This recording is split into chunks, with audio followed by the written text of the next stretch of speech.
इकट्ठा होते हैं और मैंने कुछ वास्तव में महान चीजें देखी हैं। मेरी रुचि यह है कि मैं चमत्कारों को जादू में बदलना चाहता हूं। जादू केवल तरकीबों के बारे में है, इसमें कुछ भी आध्यात्मिक नहीं है। लेकिन यदि आप तरकीब नहीं जानते हैं तो निश्चित रूप से यह एक चमत्कार प्रतीत होता है। मुझे सजा दी गई है, लेकिन मैंने हर शरारत का इतना आनंद लिया है कि मैं उन सजाओं को बिल्कुल नहीं गिनता। वे कुछ भी नहीं है। महिलाओं के साथ मेरा एक निश्चित तालमेल है, शायद इसीलिए शरारत। अगर वह मिस्टर चीफ या मास्टर चीफ होते तो शायद मैं इससे बच जाता, लेकिन मिस चीफ, प्रलोभन इतना अधिक था कि मैं इससे बच नहीं सका। सभी सजाओं के बावजूद मैंने इसे जारी रखा और मैं अब भी इसे जारी रखता हूं। मैं अपने बचपन में लगातार मुसीबत में रहता था। कोई भी जो बड़ा होता, कोई दूर का रिश्तेदार। भारत में आप अपने सभी रिश्तेदारों को नहीं जानते। मेरे पिता मुझसे कहते, इसके पैर छुओ, यह दूर का रिश्तेदार है। मैं कहता, मैं उसके पैर तब तक नहीं छूऊंगा तक मुझे उसमें कुछ सम्मानजनक न मिले। इसीलिए जब भी कोई रिश्तेदार आने वाला होता तो वे मुझसे बाहर जाने की मिन्नतें करते, क्योंकि यह बहुत शर्मनाक होता है। हम आपसे कह रहे हैं, बूढ़े आदमी का सम्मान करो, और आप पूछते हैं, हमें इंतजार करने दो, मुझे कुछ सम्मानजनक देखने दो। मैं उसके पैर छूऊंगा, लेकिन बिना जाने आप मुझसे ईमानदार और सच्चे होने की उम्मीद कैसे करते हैं? लेकिन ये वे गुण नहीं हैं जिनका समाज सम्मान करता है। मुस्कुराओ, सम्मान करो, आज्ञा मानो, चाहे वह सही हो या गलत, इससे कोई फर्क नहीं पड़ता। आपको प्रतिष्ठा, सम्मान मिल जाएगी। मेरे बचपन में मेरे परिवार में बहुत से बच्चे थे। मेरे खुद के 10 भाई बहन थे, फिर एक चाचा के बच्चे थे और दूसरे चाचा के बच्चे थे।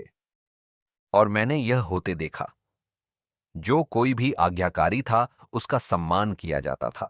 मुझे अपने पूरे जीवन के लिए एक बात तय करनी थी, न केवल अपने परिवार में या अपने बचपन के लिए, कि यदि मैं किसी भी तरह से सम्मान प्रतिष्ठा की इच्छा रखता हूं तो मैं एक व्यक्ति के रूप में विकसित खिल नहीं सकता।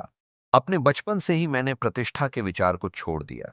मैंने अपने पिता से कहा, मुझे आपसे एक निश्चित बात कहना है। जब भी मैं उनके पास जाता, वे हमेशा चिंतित रहते थे, क्योंकि वे जानते थे कि कोई ना कोई मुसीबत होगी। उन्होंने कहा, यह कोई तरीका नहीं है कि एक बच्चा अपने पिता से बात करे। मैं आपसे एक बयान कहने जा रहा हूं।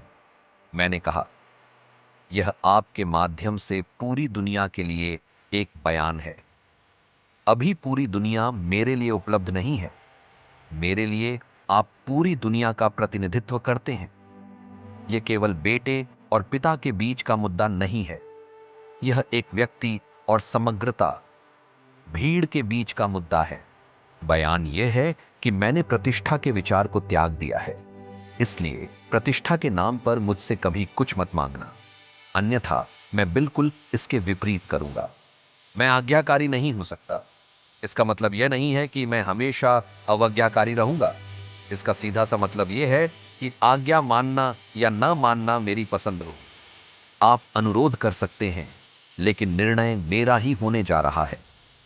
यदि मेरी बुद्धिमत्ता इसका समर्थन करती है तो मैं इसे करूंगा, लेकिन यह आपकी आज्ञाकारिता नहीं है। यह मेरी अपनी बुद्धिमत्ता की आज्ञाकारिता है। यदि मुझे लगता है कि यह सही नहीं है तो मैं इसे अस्वीकार करने जा रहा हूं।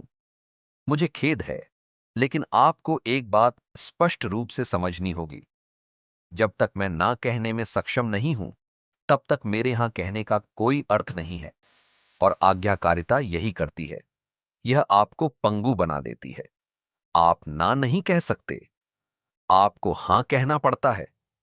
लेकिन जब एक आदमी ना कहने में असमर्थ हो जाता है तो उसका हां कहना बिल्कुल अर्थहीन होता है। वह एक मशीन की तरह काम कर रहा होता है। आपने एक आदमी को रोबोट में बदल दिया है। इसलिए मैंने उनसे कहा, यह मेरा बयान है। चाहे आप सहमत हों या न हों, यह आप पर निर्भर है, लेकिन मैंने फैसला कर लिया है और परिणाम चाहे जो भी हो, मैं इसका पालन करने जा रहा हूं। यह ऐसी दुनिया है, इस दुनिया में स्वतंत्र रहना, अपने दम पर सोचना, अपनी चेतना से निर्णय लेना, अपने विवेक से कार्य करना लगभग असंभव बना दिया गया है।